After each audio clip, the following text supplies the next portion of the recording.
Watercolour painting made as simple as possible. Start painting, start enjoying it, and make it as simple as you can. So I don't mention it very often to you, but I am completely self-taught. My approach to teaching is that you learn to paint as you go. What you'll find is that something will kind of embed itself in your mind and you'll remember that the next time, and it's a really good way of learning. So the important thing that you have to remember when you start painting is get the paint onto the paper. Start painting, start enjoying it, and make it as simple as you can. Join in with me and create beautiful paintings that you can be proud of. I've talked enough, let's paint this geranium. Okay, let me show you how to paint easy watercolour flowers to level up your watercolour painting. We have a free trace down line drawing and reference photo, and I'll explain to you a little later on in this video how you can access those to join in. You'll notice I've printed out the reference photograph and I'm just tracing it down this way. I have a video explaining in detail how I do this, and I'll put it in the description box underneath this video. So the paints that I'm going to be using for this tutorial are these Gallo paints, and I'll put an information card on the top of the screen where I talk about these in detail if you'd like to know more. Use whatever colours you have, and this is really important because it gets you used to using your own colours, but these were a real treat for me to use, and the colours that I'm going to be using are from this Signature 12 set, as well as a couple of others. We have Permanent Carmine, Tyrian Purple, Harbour Blue and Sap Green, but I did decide in the end to use another couple of colours which I will discuss with you as we go through the tutorial. You can see how these colours are really soft and subtle.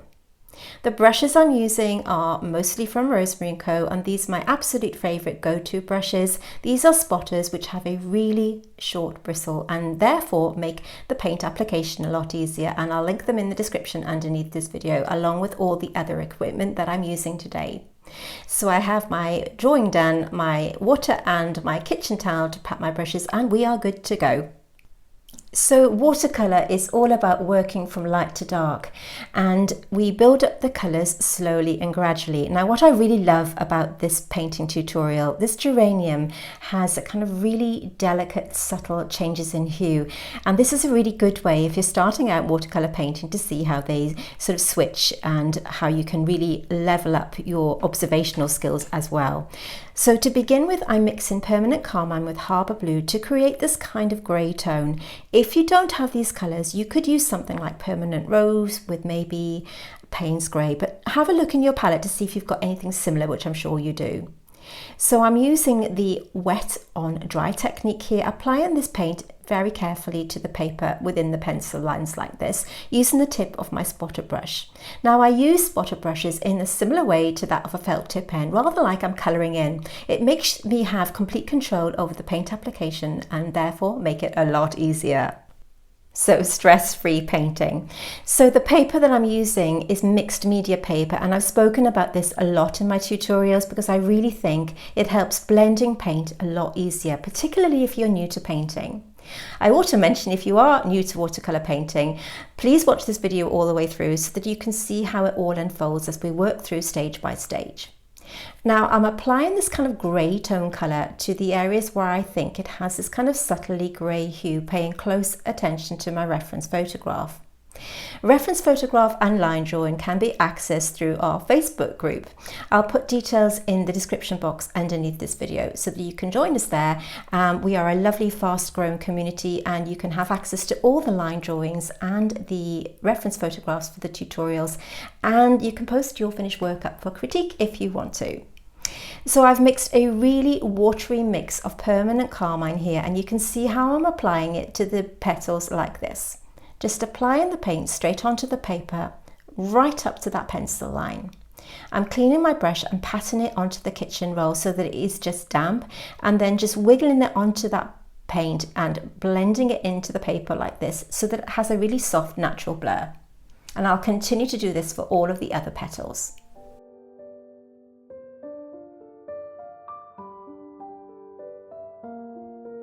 Notice how weak and watery the colours are on my palette. Because these colours are very, very delicate, you want the colours to be as watery as possible, so add a lot of water to your pigment. But you don't want to flood the brush with water, which is why I'm patting the brush dry on the kitchen roll as I work through. It just means that I have full control over my paint application.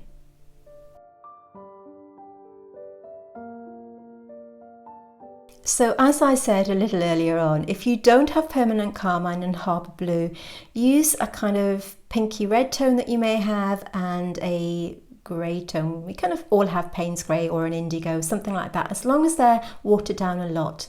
Now you can see that I'm always referencing my photograph to make sure that I put the correct colour and tone in the correct place. Now because watercolour is all about building up layers, we need to get what I call the template wash in first, so that we know we can build on these colours a little later on, safely with the guesswork taken out. You'll notice that I've got a tiny puddle of water on the bottom of my palette. Now the reason I do this is because if I dip my brush in the jar, I inevitably put too much water onto my brush, and this gives me a lot more control. That's a pro painter's tip. It just makes life a lot easier for me, and it means that I'm not flooding the paper. I've left a tiny gap on that petal in the middle there so that we can build up and create the shape. Continuing the process throughout.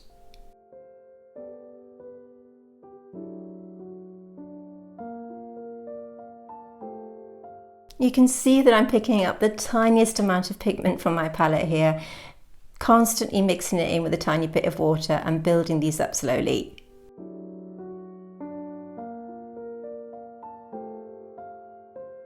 If you are new to watercolour painting, I ought to mention that it's really important that your first layer of paint is completely dry before you apply the next. It's all about patience and practice.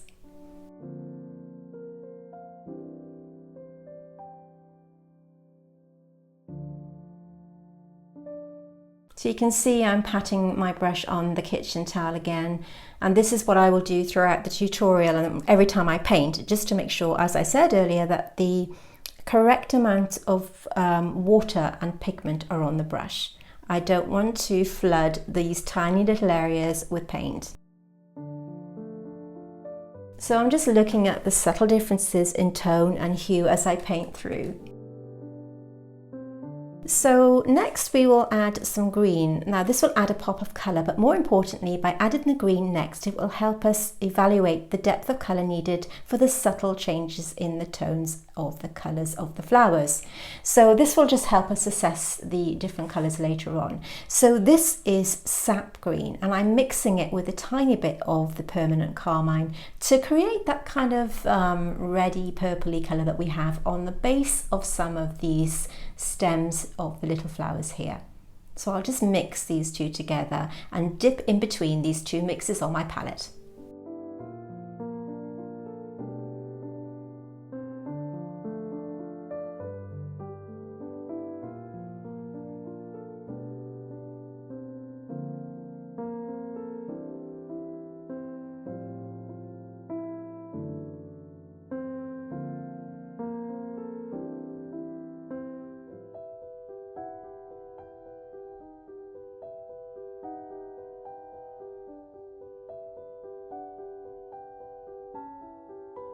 Notice how I'm using the tip of the brush to just colour in the stem of this geranium.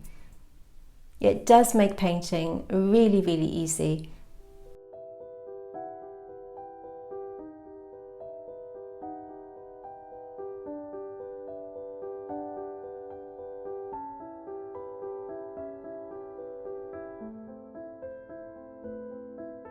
So don't struggle with watercolour. It should be stress-free and enjoyable. I know when you're starting out, or if you're new to painting, it can be a little bit daunting and intimidating, but really it is just about practice.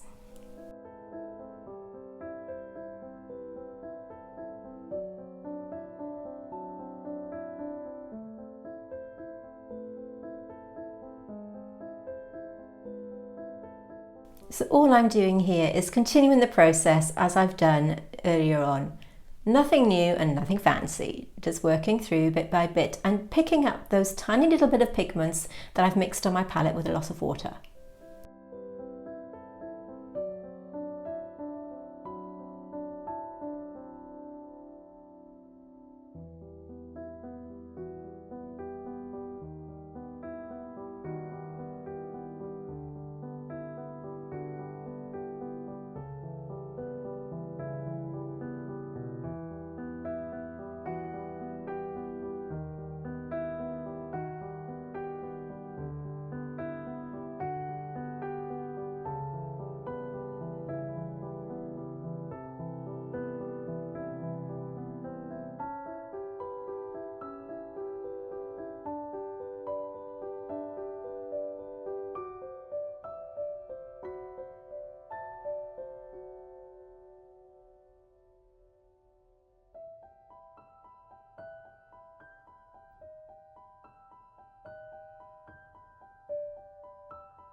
I'm just mixing sap green with a little bit of carmine again for that little section there, and I'm working through bit by bit.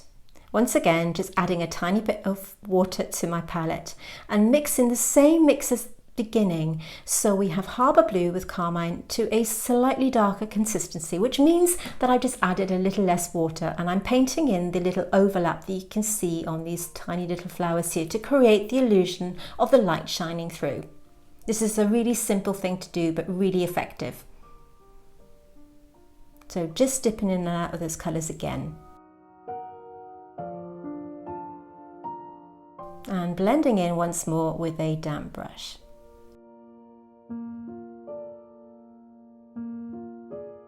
That really does look like the light is shining through this really sweet little geranium head.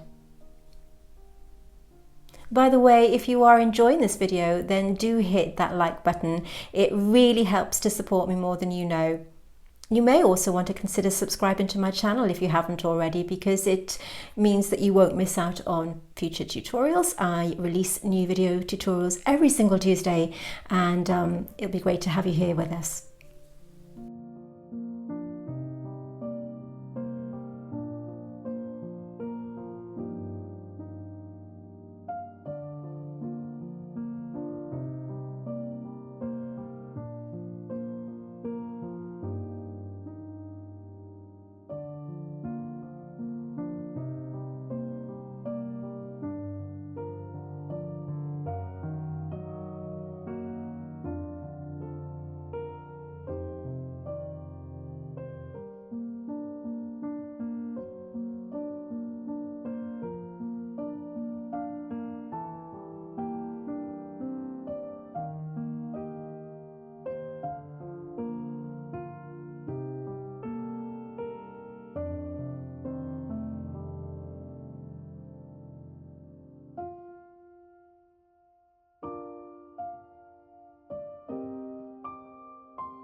This is a number 2 size synthetic flat brush. It's got rescue brush written on it, but it's actually a flat synthetic brush that I'm using damp just to remove some of the paint here that I put in error. So, and then just patting it dry with the kitchen roll. One of the benefits of mixed media paper is it does make lifting out really, really easy. So if you want to remove any errors, for example, if you maybe have painted accidentally outside the pencil line, just use a damp synthetic brush and it will remove that paint really easy, particularly if it's a flat one. So all the brushes that I'm using today are, well, most of them are from Rosemary & Co, and I'll put the link in the description box underneath this video, and I'm using a number 2 and a number 0 primarily, but use whichever brushes that you have that have a sort of fine point. But these ones are really, really good. These are synthetic ones, particularly like them because they last a little bit longer.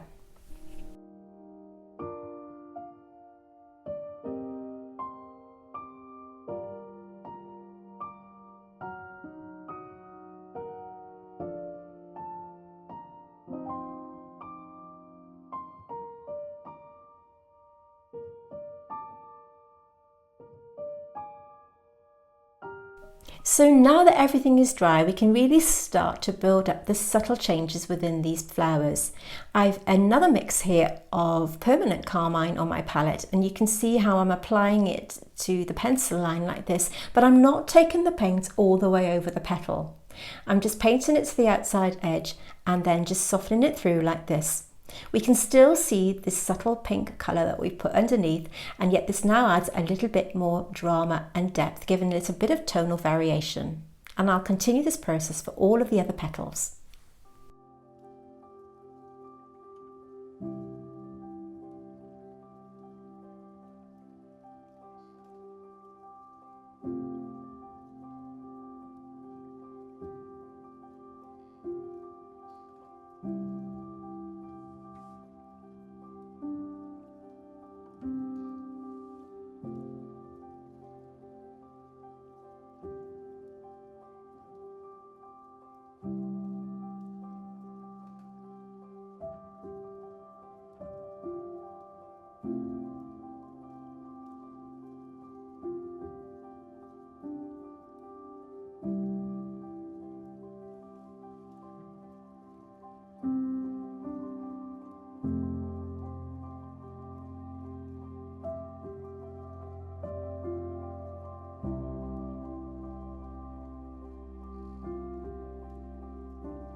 So at this point, I decided to add another colour to the equation.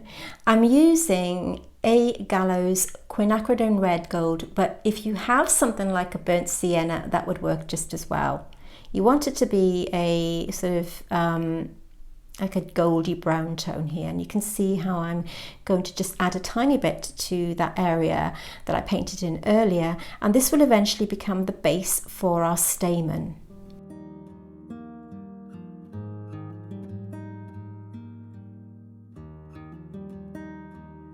I have just mixed a tiny bit of this colour to the grey tone that we have, just to give it a little bit more interest. The changes in hue are so subtle, but honestly they make such a difference.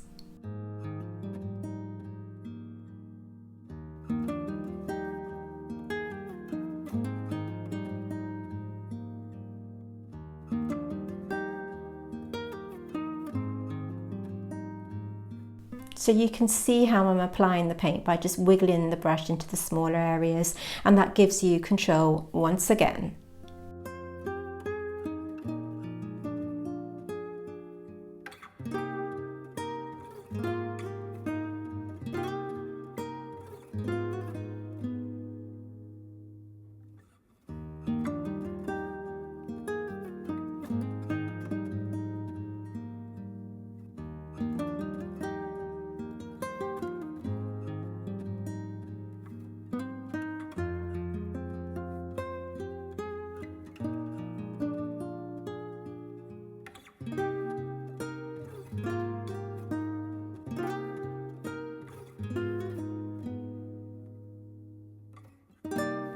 So I'm going to let this dry, and then we can start to really put some drama into this beautiful plant.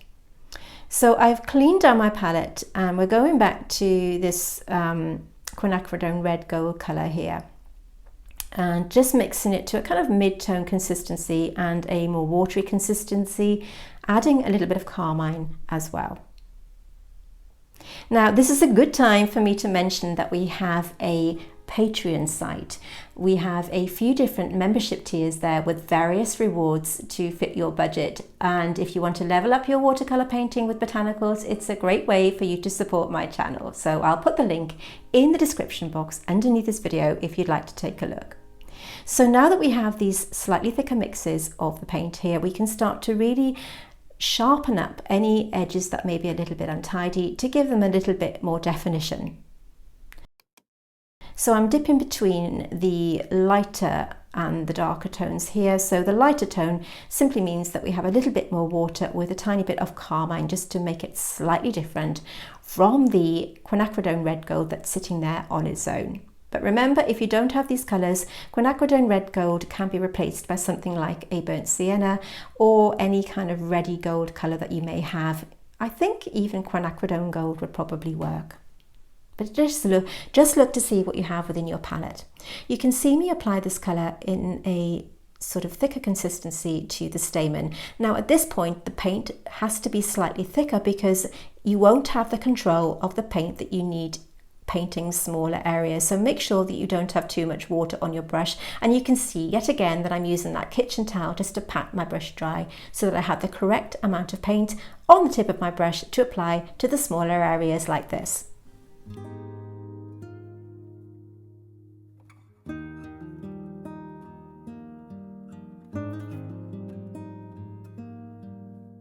So I really love working on mixed media paper when I'm painting with watercolour because I find that it helps the blending process. I say this all the time.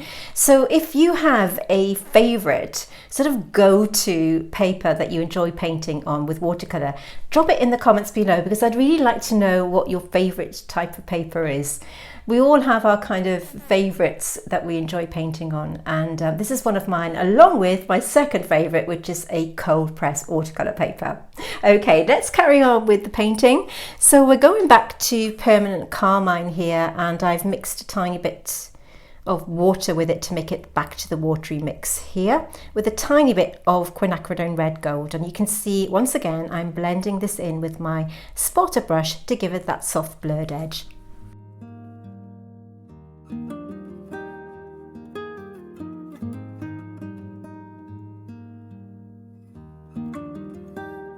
So just reminding you there that we do have this free traceable line drawing for this tutorial, which you can obtain from our Facebook group. You'll need to join up. Obviously it's free to join. You just click through and answer a few questions and you can have access to all of these line drawings and reference photographs so that you can paint along with us here on the YouTube channel.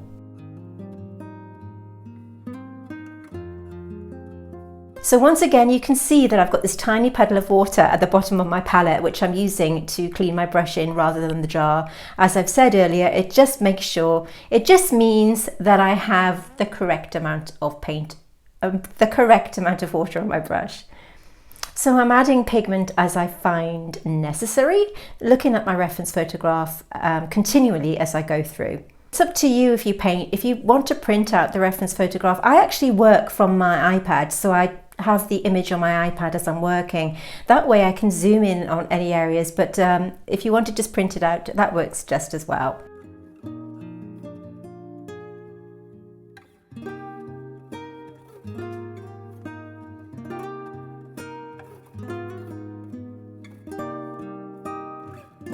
I've simplified this geranium painting as much as I can so that if you're a beginner you can join in with us, and it doesn't matter if you maybe add a tiny bit of artistic license. So I'm simplifying the process for you, and like I said at the very beginning, it's watercolor painting made simple. And even though these are not strictly botanicals, I think you'll agree that they really do sort of have a three-dimensional look to them and look really vibrant on the paper, even though we have really subtle tones here.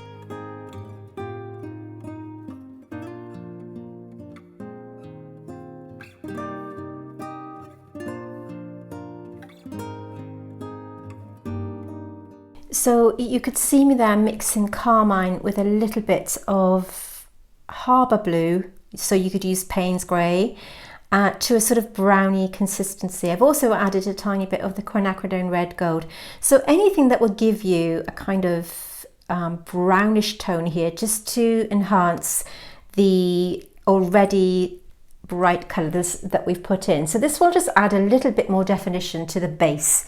So just add a brown tone that you may have within your palette. So I've just mixed permanent carmine with a tiny bit of harbour blue, and along with the quinacridone red gold for this particular painting, but any brown tone that you have.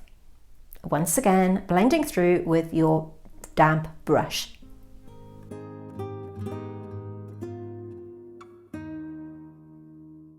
So I'm adding sap green to permanent carmine once again. Now we can enhance the colours that we've applied at the beginning.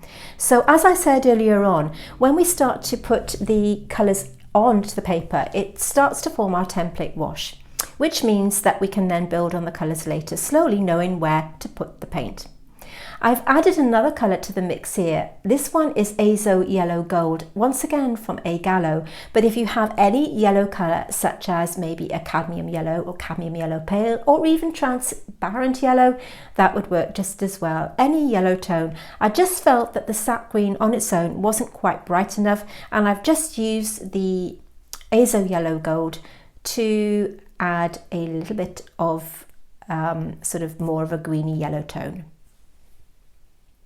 And I'm using that colour to glaze over the green mix that we have on the palette, as well as mixing the green with it on the palette itself. So by glazing a colour on top of another colour, which means that you apply that colour when it's dry over the existing wash, it just gives it a little bit more definition. And because watercolour is transparent, you can see the underlying colours underneath, and it just means it gives it a little bit more of something special.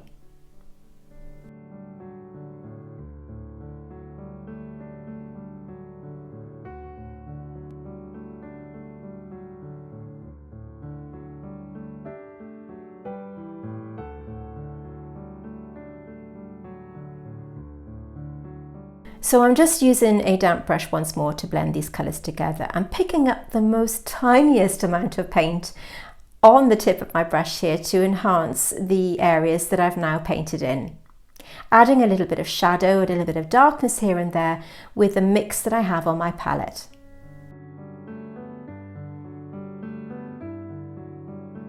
You need very little paint for this painting. You can see, even by using such a small number of paints, I think we've used about 5 or 6, it can give you such stunning results. Now I've added water to the green area there, and I'm just dropping in the carmine once it's settled into the paper. So that's kind of like a really small version of wet in wet, whereby you put the water onto the paper first and let it settle in and then drop in your colour. This will give you a softer blur.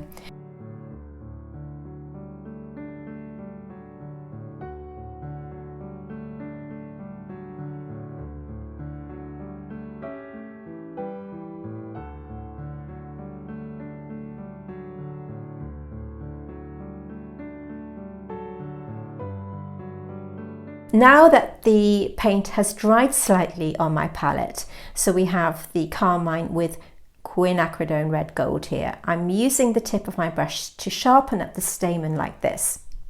The reason it's important that the pigment dries slightly is it just means that you have better control.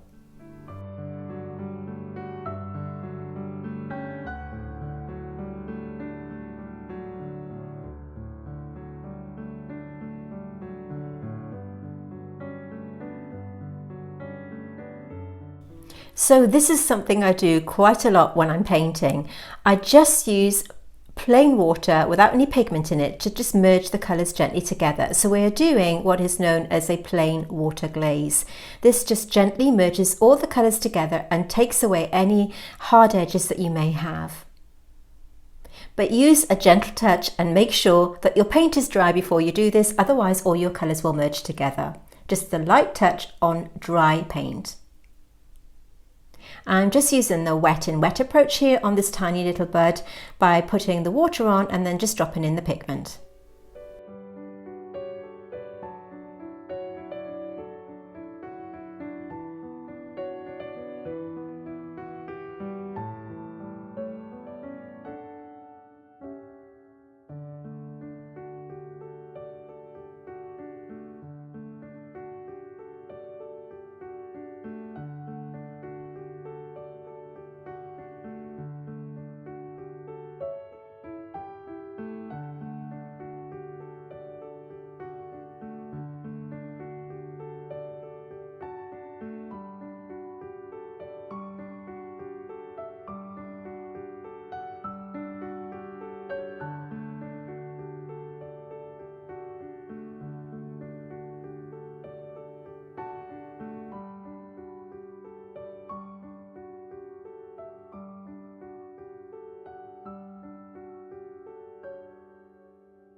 Still have quite a lot of things to do on this painting, but it really is a matter now of just building up the colours that we have.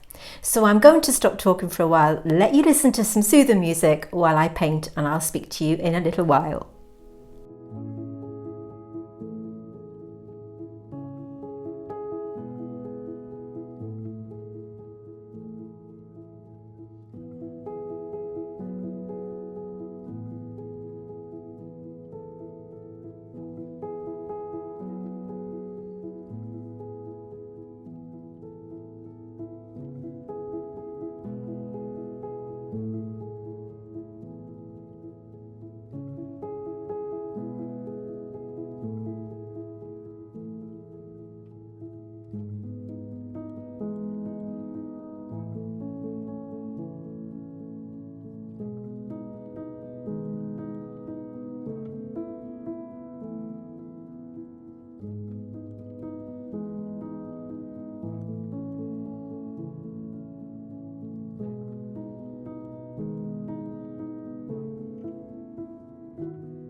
So as I approach the end of the painting, I'm using this opportunity to really sharpen up any edges that may have become a little bit messy, just using the tip of my very fine brush to add a little bit more pigment and tidy up those edges